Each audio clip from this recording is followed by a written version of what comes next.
আজকে তারা চাইছে না মুসলমানকে ধুবো না, মুসলমানদের হাদিস কোরআন রাখবো না, মুসলমানদের মাদ্রাসা মসজিদকে রাখবো না, মাদ্রাসা মসজিদকে শেষ করে দেব, মুসলমানদের অস্তিত্ব শেষ করে দিব।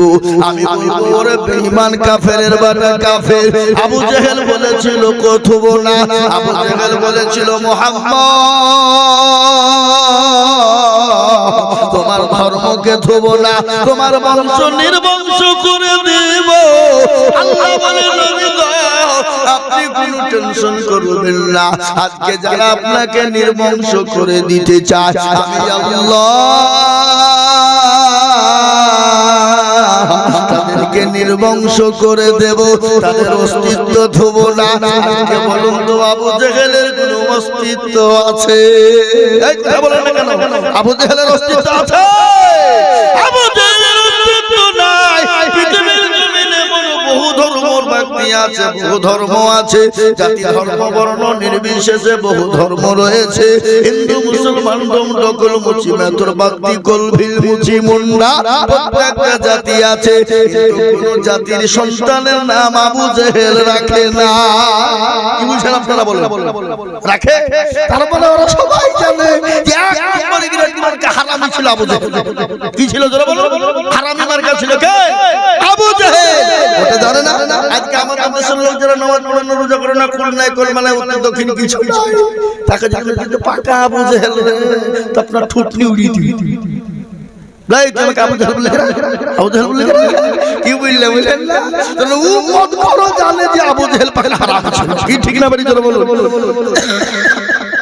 নবী বললেন, আল্লাহ বললেন নবী গো আপনি কোনো টেনশন করবেন না, যারা আপনাকে নির্বংশ করে দিতে চায় আমি আল্লাহ তাদেরকে নির্বংশ করে দিব। আচ্ছা বলুন আবু জেহেলকে কেউ চিনে না? আপনারা যারা এখানে হাজী সাহেব আছেন তারা শুনে যান, আবু জেহেলের বাড়িগুলো পায়খানার চেম্বার করে দেওয়া হয়েছে বিশ্বের সমস্ত মুসলমানদের জন্য। যে মুসলমানরা ওখানে হজ করতে যাবে, ওখানে হজ করার জন্য যাবে, আল্লাহ বললেন ও মুসলমানরা আবু জেহেলের বাড়িতে এসে তোমরা পায়খানা করে দিয়ে যাও। পায়খানা না চাপলে পুঁথিয়ে পায়খানা করে। কি বুঝছেন আপনারা? বলেন আবু জেহেল ঘরে ঘরে হাইয়ে দিয়ে যায় যাবে। কি বুঝলেন? বুঝলেন না? হ্যাঁ মুসলমান দরদি আমি আপনাদেরকে বলে যাই, এ মুসলমানকে শেষ করা যাবে না। ফেরাউন পারেনি, নমরুদ পারেনি, আবু জেহেল পারেনি, আবু লাহাব, উতবা, সাইবা, মুগীরা পারেনি। এই যুগের বেঈমানরাও কিয়ামত পর্যন্ত পারবে না। ইসলাম ছিল, আছে, আগামীতেও থাকবে। ইসলামকে মিটানো যাবে না, মুসলমানদেরকে মিটানো যাবে না। কেন? আল্লাহ বললেন মুসলমানদের পক্ষে আল্লাহ রয়েছে। আল্লাহ বলে বান্দা আমার হয়ে যাও, আমি তোমার হয়ে যাব। আমি যদি তোমার হয়ে যাই গোটা পৃথিবীটা তোমার হাতের মুঠোয় এনে দেব। দেবে না? দেবে না? এই কথা বলে থানা হরিয়াপাড়া থানা, গোটা হরিহার পাড়ার লোক যদি নসিবুর ওয়ালাদের দুশ্মন। আরে এরা কত বড় বেদ, মুখ চাপাইছে নাকি? যাও মুচি এসো। এখন আমাদের দেশের যুবকদের কাজ সারা রাত্রি 12টা 1টা 2টো 3টে পর্যন্ত ফ্রি ফায়ার আর পাবজি চলছে। শীতের দিনে কাল ভেটের উপরে চেন চুলি দিয়েছে, মালা ঝুলিয়ে দিয়ে বুঝে মার মার মার মার। শীত নাই, গরম নাই, ঠান্ডাও নাই। কাল ভেটে রাস্তার ধারে, জঙ্গলের ধারে, ফাঁকা মাঠে বসে উঠেছি মোবাইল গিরে। ফ্রি ফায়ার কটা বাজছে? বাড়ি কখন যাবে? আর একটু ধান চাঁদ চাঁদ থাকা পর্যন্ত চাঁদ শেষ। বাড়িতে গিয়ে যে মোবাইলকে একবার ছুঁয়ে দিল চাঁদে ভুজে মার ঘুম। ফজর আছে না নাই? জোরে বলো। নামাজি তো ফজরের আজান হয়ে যায়, সালাতু খায়রুম মিনান নাওম। এর অর্থ, এর মানে, এর মতলব এর কি জানেন? এর মানে হলো বান্দা শোনো, মসজিদে যখন আজান হয়ে যায় আসসালাতু খায়রুম মিনান নাওম, তোমাদের জন্য বান্দা বিছানা হারাম, তোমাদের জন্য ঘুমানো হারাম। তোমরা তাড়াতাড়ি করে নামাজের জন্য উঠে যাও। ঠিক না? বেশি জোরে বলো। কিন্তু আমাদের দেশের মুসলমানরা বলে না না না, না, আগে আমি ঘুমাবো তারপরে নামাজের ভাবনা ভাববো। আচ্ছা বলুন তো, যখন মসজিদে আযান হয়ে যায়, আসসালাতু খায়রুম মিনান নাওম, জঙ্গলের পশু পাখি বলে আমি আর ঘুমাবো না, পুকুরের মাছ বলে ঘুমাবো না, বলে ঘুমাবো না, মুরগি ভেড়া বলে আমি আর ঘুমাবো না। আর সৃষ্টির সেরা জীব মানুষ বেলা 8টা 9টা না এলে বিছান ছাড়ে না, ঠিক না ভাই? জোরে বলুন। আজকে ফজরের দিন, কিন্তু তুমি বন্ধু জানো না, ঘুমটা যদি ভেঙে যায় তো ইহকাল, আর ঘুমটা যদি না ভাঙে তো পরকাল। কি বুঝেন আপনারা বলুন? জীবনের কোনো গ্যারান্টি আছে? কোনো গ্যারান্টি নেই। তাই তো কবি বললে, এমন করে ঘুমাবো তুমি ফজর করে কাজা, এমন তো হতে পারে জোহরে জানাজা মানুষ, এমন তো হতে পারে জোহরে জানাজা, ঠিক না ভাই? জোরে বলুন। কেমন করে ঘুমাও তুমি ফজর করে কাজা, এমন তো হতে পারে জোহরে জানাজা। মুসলিম হয় না জন্ম নিলে মুসলমানের ঘরে, কাফের মুমিন পার্থক্য হয় সালাতের উপরে মানুষ, কাফের মুমিন পার্থক্য হয় নামাজের হালতে।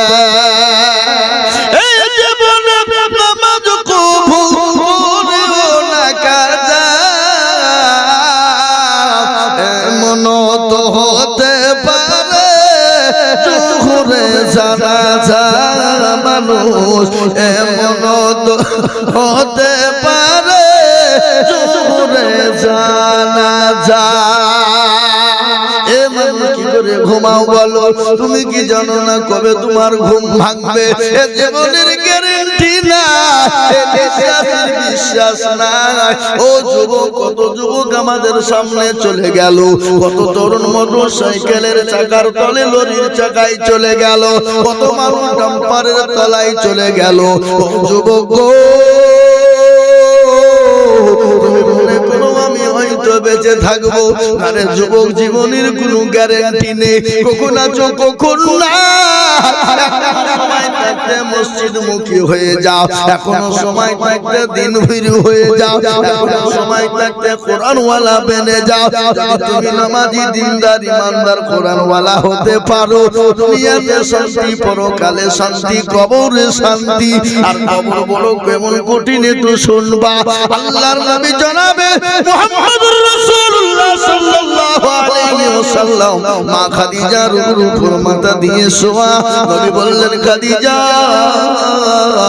তোমার মনটা কেন ভারী, তোমার চোখে পানি কেন, তুমি একটু বলবা?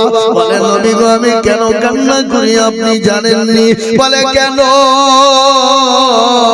ওরে খাদিজা, আমি তোমাকে কাপড় কিনে দিতে পারিনি, আমি শাড়ি কিনে দিতে পারিনি, এই জন্য তুমি কান্না করো। খাদিজা বলেন, ইয়া রাসূলুল্লাহ, নবী গো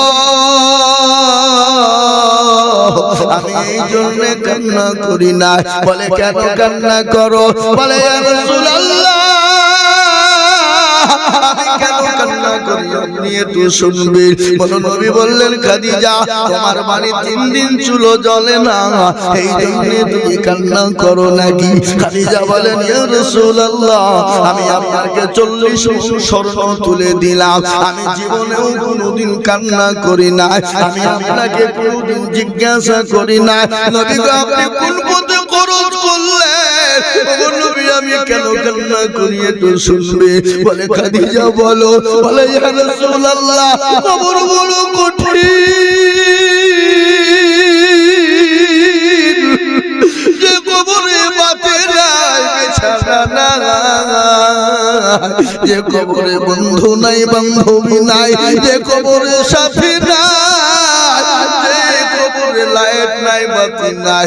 ওগো নবী আমি খাদিজা ওই কবরের মাটিতে কি করে থাকবো? আল্লাহর নবী বলেন খাদিজা রে তুমি কান্না করো না, তুমি কি জানো না আমার আল্লাহ বলে দিয়েছেন ও খাদিজা তোমার জন্য কবরে আমার দুইজন বিবিকে আমার আল্লাহ পাহারাদার রেখে দেবে। সুবহানাল্লাহ বলো, পাহারাদার।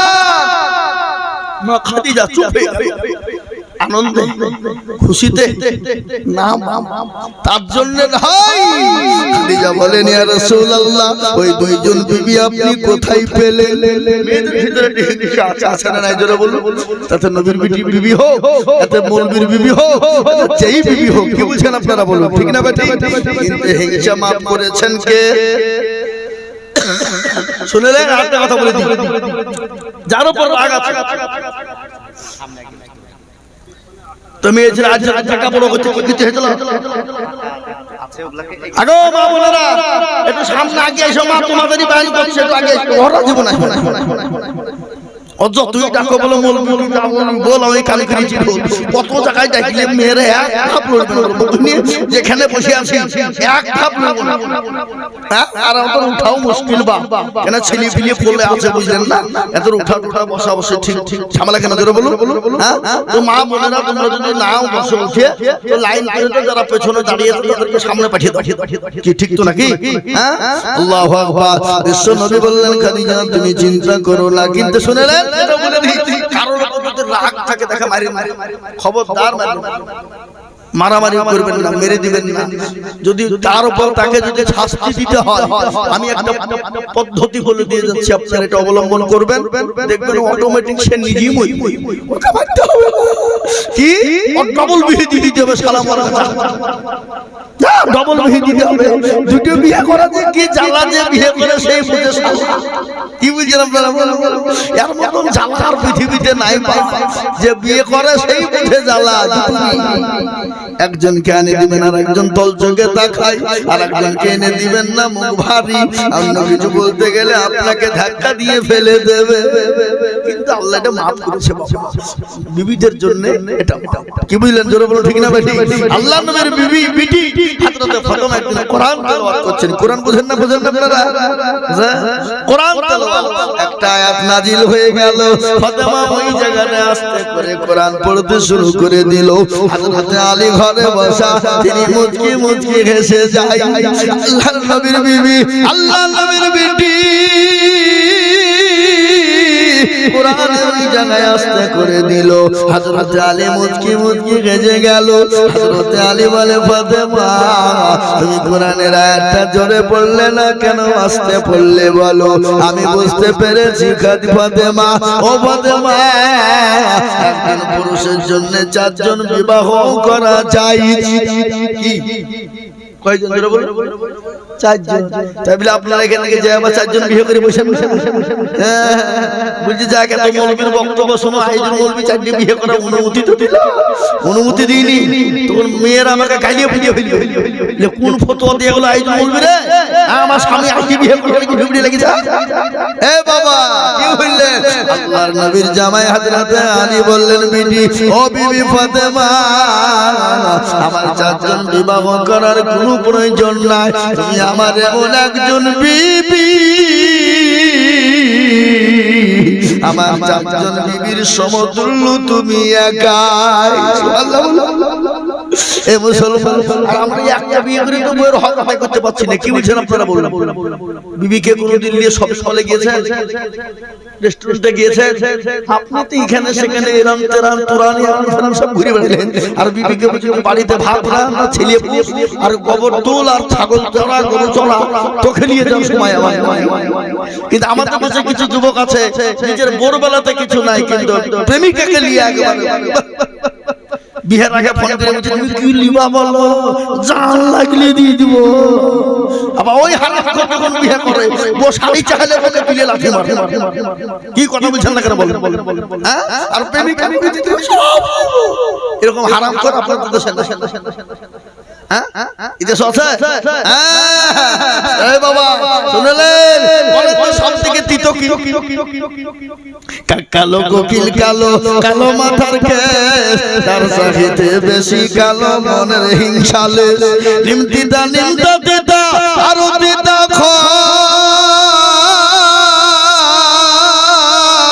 আর তার চাহিতে বেশি তিতা 203 ঘর টাকা গোল পয়সা গোল গোল আলু গোল তার চাহিতে বেশি গোল মনের গন্ডগোল ঠিক না বাড়ি জোরে বলুন এ মুসলমান দরদি আমার ভাইরা মা খাদিজা বলেন নবী গো আমি ওই কবরে কি করে থাকবো রাসূলুল্লাহ বলে খাদিজা রে তুমি চিন্তা করো না আমার ভাই যদি তোমার জন্য পারাদার থাকবে নবী যখন এই কথা বললেন খাদিজা বললেন ইয়া রাসূলুল্লাহ ওই দুজন মহিলাকে একটু বলা যাবে না বলেন ও খাদিজা এক নম্বর বিবি হবেন যিনি হলেন আসিয়া ওই ফেরাউনের বিবি আল্লাহ নবী বললেন ফেরাউনের বিবি আসিয়ার একটু গল্প তোমায় শোনায় একটু বয়ান শোনায় বলে স্বামীকে একটু বলবেন বলে ও খাদিজা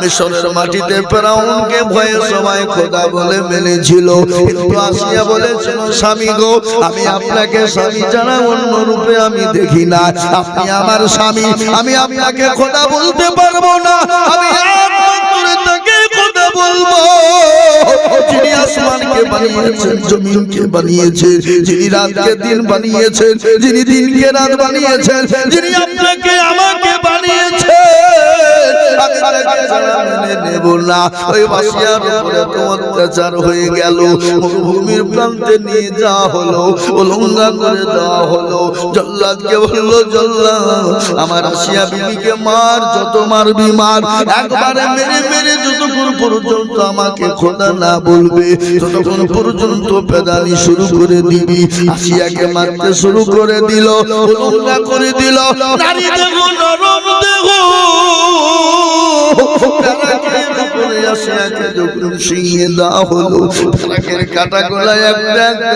শরীরে ঢুকে যায় বুকের ওপর পাথর চাপিয়ে দেয় বেদম পিটুনি শুরু গোটা শরীরে রক্ত যখন ঝরঝর করে ঝরে গেল আল্লাহ বলেন ও ফেরেশতা আমি আর সহ্য করতে পারলাম না পরে আমার ফেরেশতা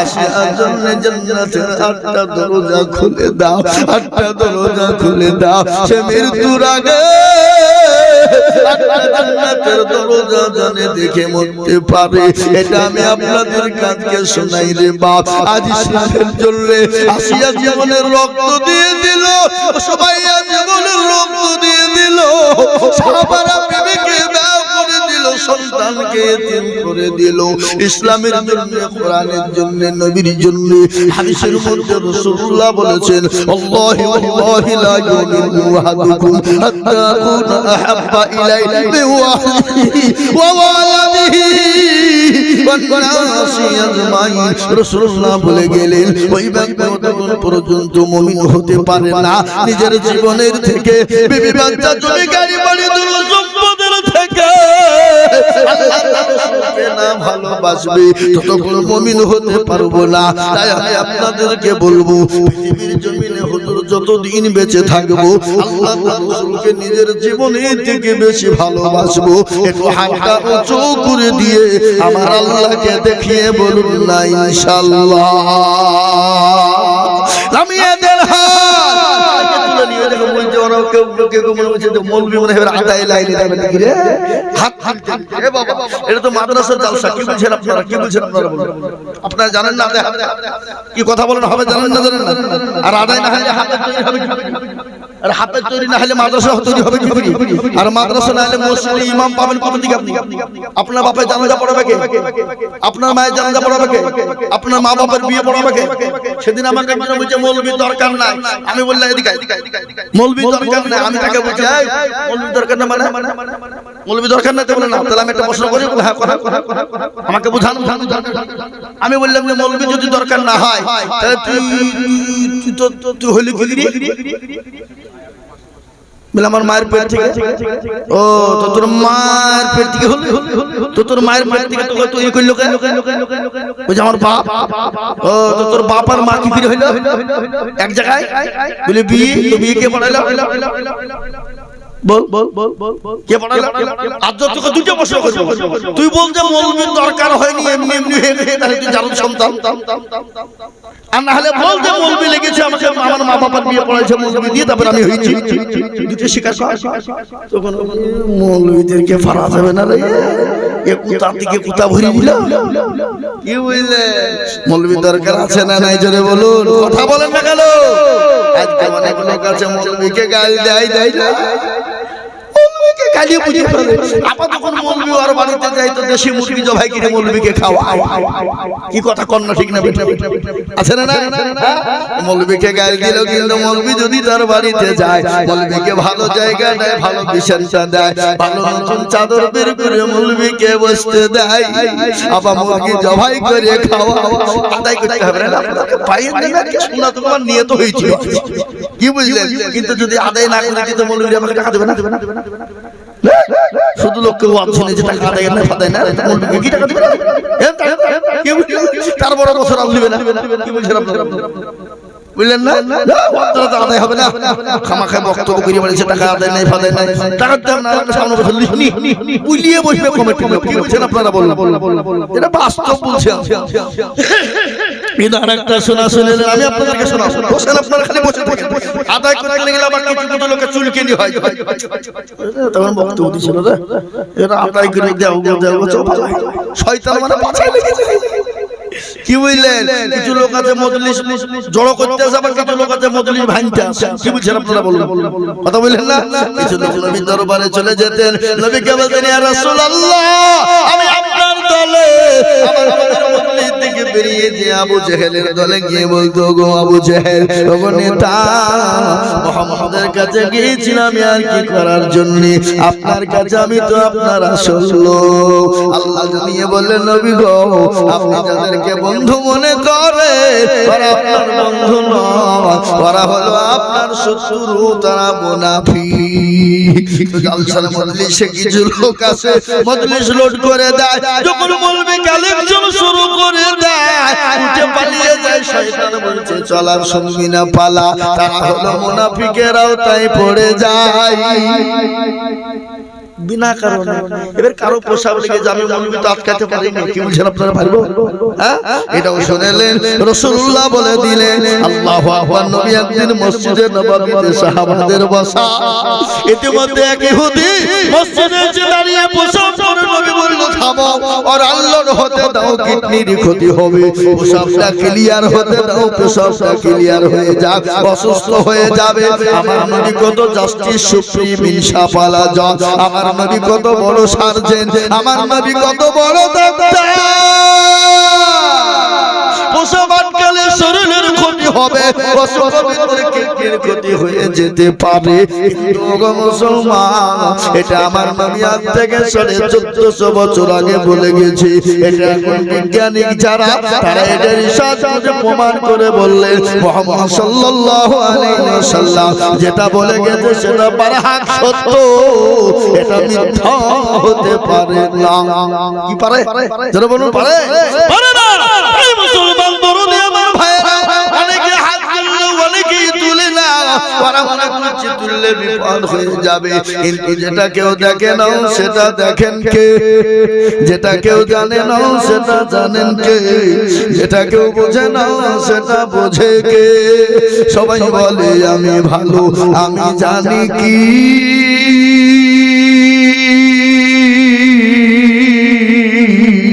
আমার মনের গোপন খবর জানে আল্লাহ জি। আলোতে আধারে নির্জনে তো তুমি সব জানিছি, তাহার চোখে থেকেও যাবে না ফাঁকি, আমি জানি কি। ও মুসলমান, যারা হাত তুলেছে তারা জিতে গেল, তারা হেরে গেল। ওরা মনে করছে তুললে বিপদ হবে। না রে বাবা না, এ দেখেন আল্লাহর কোরআন, আমি গল্প বলি না, এ দেখেন আমার সামনে আল্লাহর কোরআন। আল্লাহর কোরআন বলে দিয়ে দিয়েছে আল-ইয়াওমা নাখতিমু আলা আফওয়াহিহিম ওয়া তুকাল্লিমুনা আইদিহিম ওয়া তাশহাদু আরজুলুহুম বিমা কানু ইয়াকসিবুন। কিয়ামতের দিন জবানে তালা মেরে দেবে, হাতকে বলবে কোন কাজে ব্যয় করেছিল, হাত বলবে মাবুদ গো ওই মাদ্রাসায় বক্তাদিজুল বলেছিল আল্লাহর প্রেমিক কারা, নবীর প্রেমিক কারা, ইসলামের প্রেমিক কারা, কোরআনের প্রেমিক কারা, হাতটা তোলো তারা। এই হাতটা তোলার কারণে আল্লাহ জাহান্নামটা হারাম করে দেবে, আল্লাহ জাহান্নামটা হারাম করে দেবে, জান্নাতটা ওয়াজিব করে দেবে। আমি আপনাদেরকে বলি হে মুসলমান, আজকে গোটা পৃথিবী আজকে বেঈমানরা চাইছে মাদ্রাসা মসজিদ ধোবো না, কোরআন ধোবো না। আমি আপনাদেরকে বলবো এ মুসলমান জাতি যতদিন পৃথিবীতে থাকবে এই মাদ্রাসা মসজিদ কোরআন তো দুদিন থাকবে। আচ্ছা বলুন তো কোরআনের মালিক কে? একটু জোরে বলুন। কোরআনের মালিক আল্লাহ। আল্লাহ নিজেই বলে দিলেন ইন্না নাহনু নাযালনা যিকরা ওয়া ইন্না লাহু লাহাফিজুন। আল্লাহ বললেন কোরআনের মালিক আমি, আমি আল্লাহ কোরআনকে মানে আমি আল্লাহ হেফাজত করব। কার দ্বারাই কিভাবে হেফাজত করব পৃথিবীর কেউ জানে না। আর এই কোরআনের এত দাম, কোরআন দেখলে নাকি, ছুলে নাকি, সাহায্য করলে নাকি, হাত দিলে নাকি, বুকে দিলে নাকি, একে সাহায্যের হাত হারিয়ে দিলেও নাকি। এই নাকি কোথায় পাবেন? দুনিয়াতেও পাবেন, কবরেও পাবেন, পরকালেও পাবেন। খবরের আযাব আল্লাহ maaf করে দেবে। এই কোরআন আপনার জন্য ঢাল হয়ে যাবে। ডানের মাটি বাইরের মাটিকে পর্যন্ত হবে। বলে আল্লাহর ময়দানে যেদিন ছায়া থাকবে না, সেই দিন এই কোরআন আপনার জন্য ঢাল হয়ে ছায়া করে দেবে। তাই এই কোরআনকে বাঁচানোর জন্য আমি আপনাদের কাছে হাত তুলে দেব। বাবা কত টাকা কত দিকে চলে যায়, বিবি বাচ্চা ছেলে মেয়ের পিছনে চলে যায়, আত্মীয় স্বজন ডাক্তার বন্ধু বান্ধবের পিছনে চলে যায়। বলে হুজুর আমার কাছে জান আছে মান নাই। আমি আল্লাহর কোরআনকে ভালোবেসে আজকে দুইজন হাফেজে কোরআন হয়ে গেল জান্নাতের বাগান। তারা বলো নবীর মেহমান। ওই দুইজন হাফেজে কোরআনের জন্য আমি সর্বপ্রথম মাত্র 20,000 করে টাকা আমি আজিজুল হক সারা পশ্চিম বাংলা নয়, আসাম, ত্রিপুরা, মেঘালয়, মণিপুর, উড়িষ্যা, বিহার, ঝাড়খণ্ড, পশ্চিম বাংলা, এই দেখেন আমার পকেটে ডায়েরি 284 খানা জালসা লেখা আছে। বাবা ও মুসলমান 365 দিনে বছর, কিন্তু আমার জালসা 284 দিন। আমি প্রতিদিন জালসা সেপ্টেম্বর থেকে শুরু হয়েছে, কোনদিন রেস্ট পাইনি। আজ আমি আপনাদেরকে বলবো এই আল্লাহর কোরআনকে বাঁচানোর জন্য দুইজন হাফেজ কোরআন হয়ে গেল। এই দুইজন ব্যক্তিকে বলবো বাপরে, বলে হুজুর আমার কাছে জান আছে কিন্তু মাল নাই। হুজুর আমি পরে দিয়ে শোধ করে দেব, বলবো করে দিয়ে শোধ করে দিব। আমি একবার তকবীর দিব, তকবীর দেওয়ার সঙ্গে সঙ্গে মাত্র 20,000 টাকা দিয়ে একটু হাতটা তুলে দেবেন ইনশাআল্লাহ। আস্তে আস্তে দিয়ে শোধ করে দেবে। একবার ধরে শুনে বলুন নারে তাকবীর, আরো জোরে বলুন নারে তাকবীর। আমি পিছনে ডানে বায়ে পিছনে সামনে উপরে সর্বপ্রথম 20,000 টাকার দাতা একজন দরদিকে বলবো ও নসিপুরের মানুষ, ও হরিহরপুরের মানুষ, ও রঘুপুরের মানুষ, ও আপনার গরিবপুর কি বলে এই এলাকার মুসলমানেরা সর্বপ্রথম মাত্র 20,000 টাকা দিয়ে একটু হাতটা উঁচু করে দেব। বলে হুজুর আমার কাছে জান আছে মাল নাই, আমি পরে অল্প অল্প করে দিয়ে 20,000 টাকা শোধ করে দেব। ভাগ্যবান বান্দা হবেন যিনি সর্বপ্রথম 20,000 টাকা দিয়ে আল্লাহর কোরআনের জন্য হাতটা উঁচু করে দেবেন তিনি ইনশাআল্লাহ। আমি জানি নসিপুরের মাটিতে 50,000 টাকা দেওয়ার লোক আছে, কিন্তু আমি 50,000 টাকা চাইনি। আমি মাত্র 20,000 টাকা দেখতে চেয়েছি। বাবা সর্বপ্রথম একজন আল্লাহর বান্দা এই কোরআনের মহব্বত বলে হুজুর গো আমার কাছে জান আছে মাল নাই, আমি পরে অল্প অল্প করে দিয়ে আল্লাহর কোরআনের জন্য হাতটা বাড়িয়ে দেব। 1 বছরের মধ্যে মধ্যে দিয়ে শোধ করে দেব। ডানে পায়ে পেছনে সামনে উপরে নিচে আল্লাহওয়ালা। অনেকের জনম দুঃখিনী মা, অনেকের বাপ কবরে শুয়ে আছে, মা বাপ জমিদারি পরি সব কিছু দিয়ে চলে গেছে। ওই মা বাবার নামে একজন দরদি আল্লাহর বান্দা সর্বপ্রথম 20,000 টাকা দিয়ে আল্লাহর কোরআনকে বাঁচানোর জন্য একটু হাতটা উঁচু করে দিয়ে বলবেন ইনশাআল্লাহ। নাই এ বাপ, আজকে নসিবপুরের মাটিতে আল্লাহর কোরআনের মহব্বতে, দ্বীনের স্বার্থে, ইসলামের স্বার্থে, কোরআনকে ভালোবেসে সর্বপ্রথম মাত্র 20,000 টাকা ইনশাআল্লাহ মাস্টার ডাক্তার ব্যবসায়িক জমিদার পয়সাওয়ালা আল্লাহওয়ালা দিনওয়ালা ঈমান কলমাওয়ালা কোরআনের প্রেমী এই কোরআনের এক একটা অক্ষর, এক একটা জের, এক একটা জাবার, এক একটা পেশ, এক একটা নুক্তা, এক একটা আয়াত, এক একটা আয়াত, এক একটা অক্ষরের বদলায় আল্লাহ আপনার জন্য নেকি দিয়ে দেবে। তাই আমি বলবো বাবা ও মুসলমান, এমন কোন আল্লাহর বান্দা একটা হবে না। আমরা তো সেই মুসলমান যে মুসলমান ইসলামের জন্য বিবিকে বের করে দেয়, যে মুসলমান ইসলামের জন্য সন্তানকে করে দেয়, যে মুসলমান নতুন বিবাহ করে বাসর ঘরে বিবিকে ফেলে দিয়ে ইসলামের জন্য জীবনটা দিয়ে দেয়। তাই তো কবি বলে তেলের গাড়ি তেলে চলে, হাওয়া গাড়ি হাওয়ায় চলে, বিনা তেলে চালায় গাড়ি নবী সুলাইমান। আমরা তো সেই মুসলমান।